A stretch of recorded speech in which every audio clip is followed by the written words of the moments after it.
Welcome to the Reedy Gallery in the Oswald Visitor Center here at the Minnesota Landscape Arboretum. My name is Wendy DePaulis and I'm the Curator of Art and Sculpture, and I have with me today Kristen Lowe, who is the featured artist in the show entitled Ballad of the Blue Heron. Kristen is an associate professor at Gustavus Adolphus College, where she is teaching, educating the next generation of artists and art historians. Today we're going to focus on Kristen, though, and her latest work in this show. She's got so many different styles. I rarely have a solo artist here in the Reedy Gallery, so Kristen's work really intrigued me, and her connection to the Arboretum is really palatable. The work from this show is all inspired within 5 miles of the Arboretum grounds. So any of you lovers of the Arboretum who know and love this place are in for a special treat when you see her work and see it through her eyes. So welcome, Kristen. Thank you, Wendy. Thank you very much. I'd like to preface this interview by saying we are in the middle of the Reedy Gallery, and this is a Friday in the summer, so we are going to have visitors come through. So I'm sorry if there might be a few distractions and some noise in the background, but that's just showing that people are excited to be here and to look at Kristen's work. First, I'd like to introduce you to Kristen and let her tell you a bit about herself and why she decided to do a show with us here at the Minnesota Landscape Arboretum. Thanks, Wendy. Well, the Arboretum is like a second home for sure for me. I don't live far from here, and I'm here a lot, especially in the summer. I'm probably here 3-4 times a week because it offers so much. I mean, the diversity is just incredible, and plus the animals that I've seen throughout the time that I've been on the grounds and in nearby places where I live, that it was the perfect place for my work. So we're going to show a glimpse of different types of her work in this show and different subject matter. And we're going to start today with the osprey. Osprey are a beloved bird here at the Arboretum. We have something called the osprey cam that is viewed by people around the world every year as we anticipate the return of the pair and watch their nesting in process. So Kristen also is a fan of the osprey cam, and that is what inspired the first piece we're going to look at. So I'm going to step aside so you can see more clearly this piece, and I'd like you to talk about the your technique, about your association with the osprey cam, and anything else you'd like to tell our viewers. Okay, well, thank you. This particular piece is from the osprey cam, and what happens with the cam is, and I watch it on a regular basis, it's such a great opportunity because every time I found an osprey nest throughout Minnesota and in this area, you know, they're so high up, or you really can't really investigate and go deeply into observation of that. So with the cam, I could kind of do both. I could mix them both. So sometimes the osprey don't have quite a perfect nest made, and it kind of scatters about, but I love the idea of this being a portal. And this osprey back here is blended into the branches that are brought into the nest. And most of the time, what I did for the 2 osprey cam images was take screenshots. And so it's, you know, in some ways it's not a high definition image, but it really lets me decide what it is I want to do compositionally.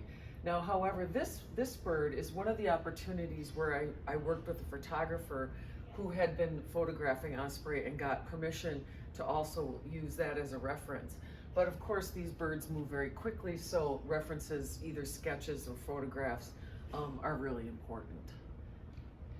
Can you tell us more about the technique you used here, Kristen? Oh, this sure. This is one we're going to find again and again throughout the show. This is indicative of this recent portfolio, which is that this is painted. This is Sheena basswood from Japan that I get from a printmaking company in Oregon.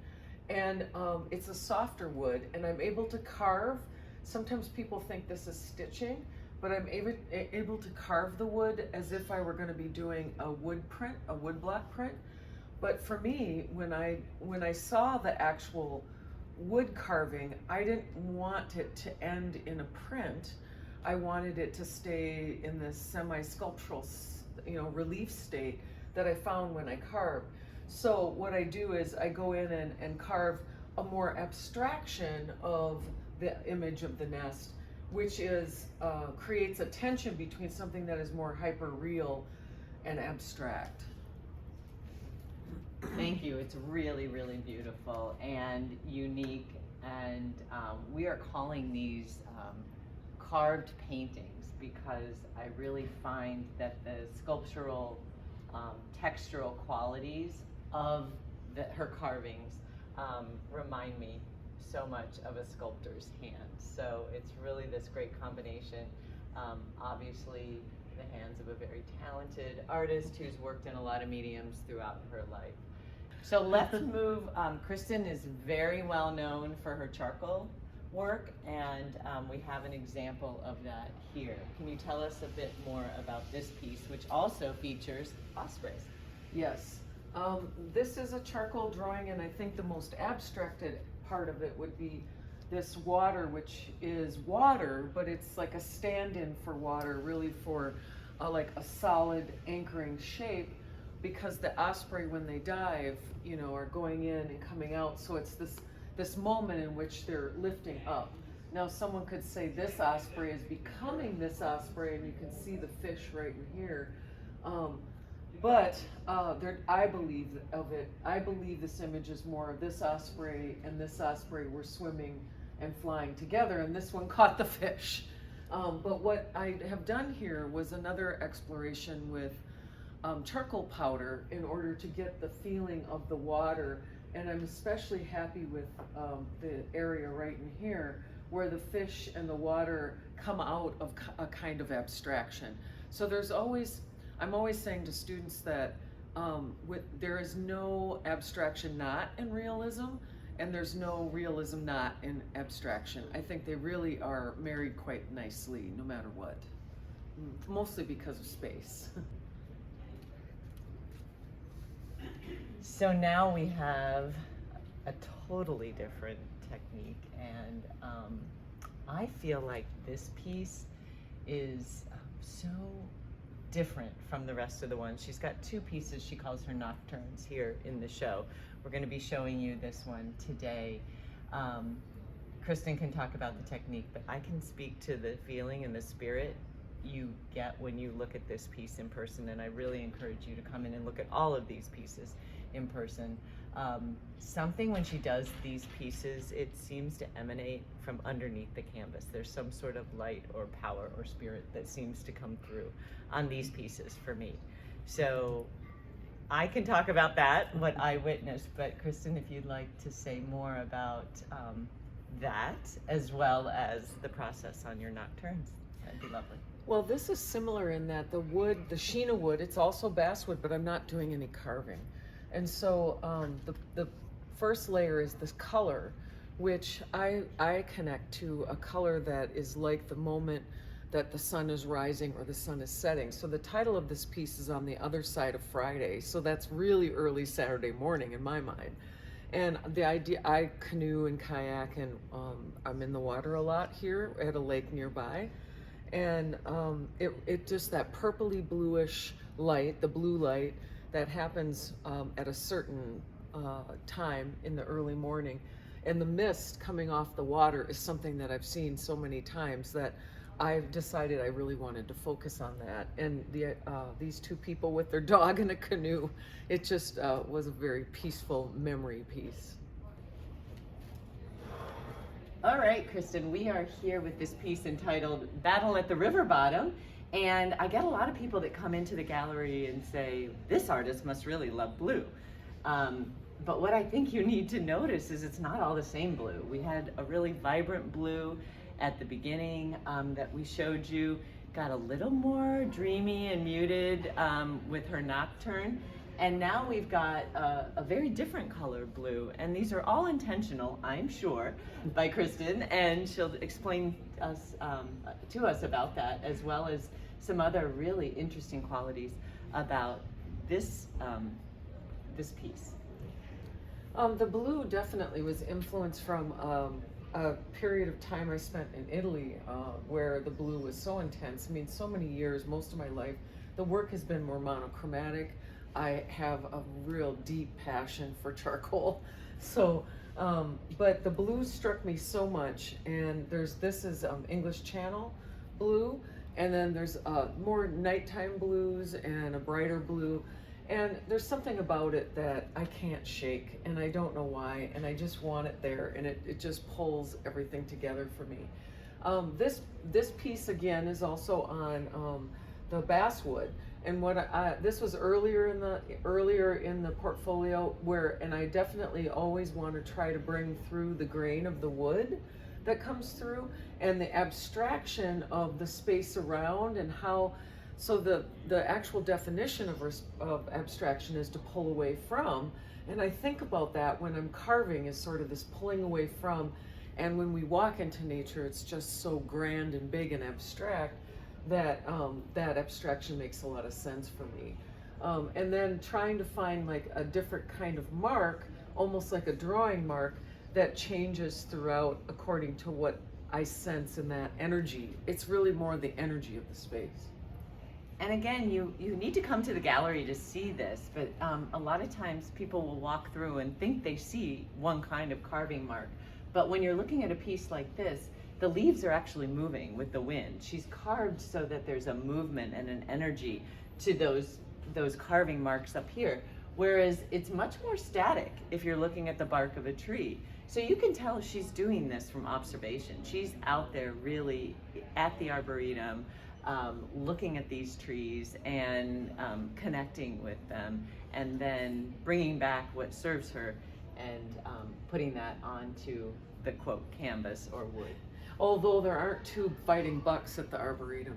Right? So tell us about that. These are more dreamlike, more imagination that she has placed there, right? Yeah, I could just, it is a part of pulling from different dreams and different mythic and folk tales from especially Scandinavian ballads that I've been studying. But I also have been looking at a lot of 18th century landscape paintings, and I just wanted to create this moment where nature was sort of doing what it does with the animals and they're fighting each other and working off of that with, again, the branches in relationship to all of the other things that are on the bucks.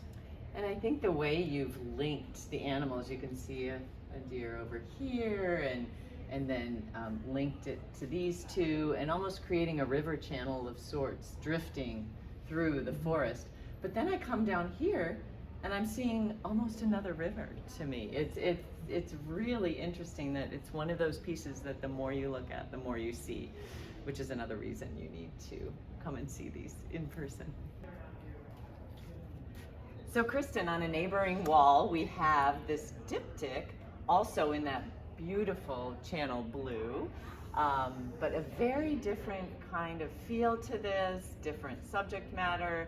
It's called Spring Flight, seemingly, perhaps, when you see these pockets of birds, relate to the birds that you have seen return or are in Minnesota in the spring. But tell us more about this piece. Yes, these are all of the birds that really attend my backyard a lot, and there's quite a diversity. I mean, it really is.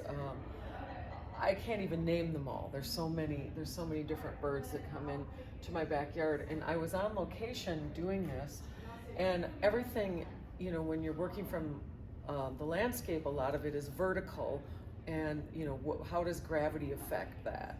And all of a sudden I set it down on my studio floor when I got back, and I realized that I really preferred the movement this way, which wasn't at all what I was looking at when I was observing it and carving it, But for me, that abstraction and that movement, and you said earlier, a kind of river channel, and also the very figuration of all the branches. I really liked it, the diptych going this way, and then the birds flying sort of off and releasing from the diptych.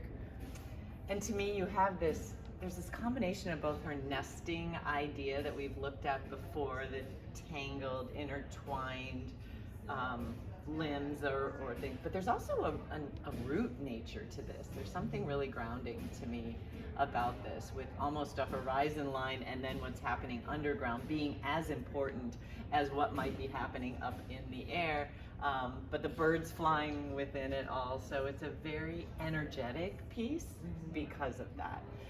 The birds are actually, as we know, giving us that energy as they're in flight, but also there's a lot happening with the trees. The trees are energetic, the trees are alive, the trees are, you know, providing the home for the birds to come back to and all of this. So I really see a lot of interconnectedness between the tree in this piece and the animals, the birds, which we of course know.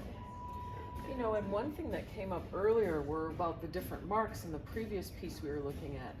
And in this piece, it's all happening, it's a similar mark, but it's all happening inside the branch. And one thing that I am still developing right now is the idea that this can't be too descriptive, because it needs to remain a kind of abstract and be more tied to the energy that I feel. But the marks change. Sometimes they're more an interpretation of the space, and then sometimes it's more of a vibration, to be honest. Well, I also see something going on here where it seems like you've wiped away paint. I have no idea where this light is coming from underneath, but that's stunning, right? It's almost like, are these birds flying at night? What's going on here? Yeah, I think about them as sort of going into the unknown in a way. And so this is reductive and pulling out from it, and then sort of letting that be a cave that they go back into. Kristen, you're standing here between two of our largest monumental pieces to give our viewers an idea of the scale of these works that you've created. These had to have been close to your heart. They had to have taken a really long time. And a lot of thought and preparation. Can you talk about these two stunning works as well? Well, both of these works, I like to work larger scale sometimes, because not just for the impact of the scale, but because it fills our peripheral vision. So it fills my peripheral vision when I'm working, and then I feel like I'm actually in the space. And that happens with the smaller works as well, but it really is exacerbated when it's a larger work like this. These two pieces also, I think, are good representations of two influences. Recently, I have designed a logo for a new website that I'm creating called Eaglevold. And the reason I did that is because I wanted to find a way to talk about my own heritage and growing up here on indigenous land. And so I feel like that kind of brings those two things together, but also the Oriental influences in my work. This is from Lake Anne, which is right over here by the Arboretum. And then I have been studying some Japanese compositions that I wanted to work with. And also I see a lot of the lily pads when I'm on the water, and the koi fish from a lot of the Japanese art that we have seen in historical examples. And then in this piece, it happened during COVID, at the end of COVID, where a lot of children and people, because sadly that was creating homes, but a lot of children, as we know growing up, make these tents that they play in with the sticks from backyards and such. But I always wonder if they realize of the indigenous history of these images. And so this is also very indicative of this place that I have grown up in Minnesota, on this land. And then also the common, I see foxes and deer every time I'm out, practically I see something. And so this was an actual piece that was built in my backyard area. And I decided I wanted to work with that. So Kristen, we're sitting at a piece now, part of your later work that you've been doing, and there is so much going on here. I just love this. She's got not only the carving and the channel blue that we talked about and the different marks that are everywhere, but she's added something happening here with the way she treats the background, and then of course her beautiful handling of paint with the owl and the wood and the leaves over there. So I'm just going to say go for it. Tell us what is going on here and what has inspired you. As I said, this is one of her more recent works, so something that she's building on and will probably continue to explore. Mm-hmm. That's very true. All of the work in this show has been made in the last 3 years, 2.5 to 3 years. And this is the last two pieces that we'll be looking at are the most recent of the work. And it's similar again, where the mark is an energy and it's a movement. It acts as an abstract movement. But then also I've started to want to have a transition from this space to this space and then to pull this out. I was very happy that someone who was in the gallery said that they felt this looked like it was fabric. And I like that idea. I don't think that I'm going to work with fabric into the carved paintings, but and then the subtle introduction of the green and the color within the within the great horned owl is the kind of end result of moving into this space. But it again is coming from observation that's done on location, and then a kind of mythical history of these animals and their identity and their autonomy in the landscape, and then bringing all of that together in an abstraction and a realist kind of image. So is this acrylic paint that you've added, or is this pastel? This is actually pastel. Okay. Yeah. All of it. And if I don't carve this wood perfectly, that pastel crumbles to the ground. Doesn't stay on the wood. And then it's sprayed with an adhesive of some Yeah, sort. it's sprayed with a French adhesive that, it's not really an adhesive but a spray fix, which is an adhesive, but a delicate one that is more archival. And that piece is called what? What do we have? This is called Summer Dream number 2. So again, it's referencing that dream aspect that travels through all of the work. And I think for any of the visitors to the Arboretum who've ever run into an owl here, the owl sees you before you see it. So and the eyes are just fixated on you if you do connect with an owl Yes. like that. So it just is so true to form for anyone who has encountered such a beautiful being.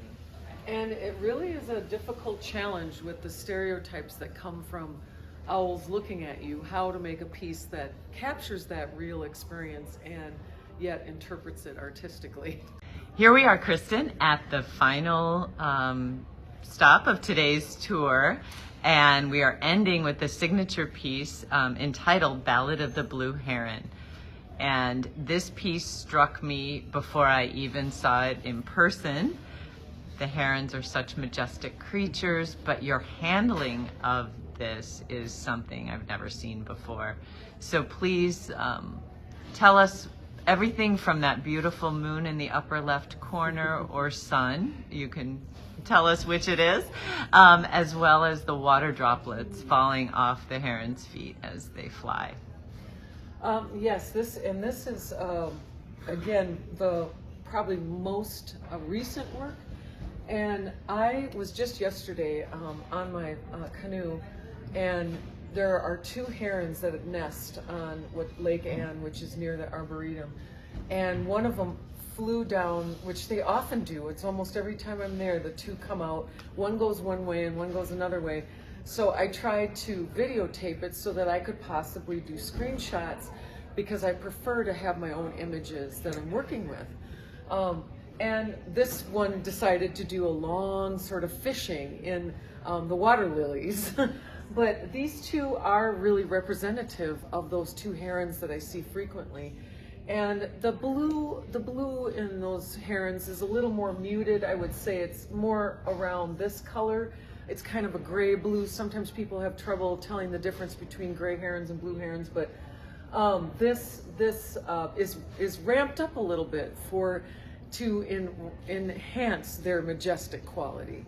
And then again, the earlier charcoal drawing that we were talking about, where I used charcoal powder, this is pastel powder that I continually sort of remove and add and remove and add to try and give that gesture, the gesture that they have and that the water has and that the mark has. One thing that I would like to mention that has come up in a couple of pieces, and especially the two heron pieces, it's very important to me that the water, I mean, we know that these are probably water pools, but that they are also abstracted and that they're also taking on another dimension that doesn't really necessarily make sense, but makes sense spatially in the work. So the charcoal, this is charcoal, this is paint, this is pastel, and the charcoal is integrating that water, turbulent water sort of moving up into the sky, so it doesn't necessarily have to make literal sense. Again, it's more back to the dream state. So Kristen, I think also the energy that we talked about in the trees is now in the water with those pools as well. Thank you all so much for joining us. Thank you for coming on the tour with us today in the Reedy Gallery. We've only shown you a few snippets of what is here. So to see the entire show, please stop by during business hours from 8 a.m. to 7 p.m. here at the Oswald Visitor Center. And all of these pieces are for sale, and the pieces benefit the local artists, but also the Arboretum. So you're helping us continue to do the work we do here at this place because of your purchase of art. So it is a win-win, and then you get to live with one of these pieces that I promise you will never tire of having in your home. Have a wonderful day. Thank you. Thank you. Thank you.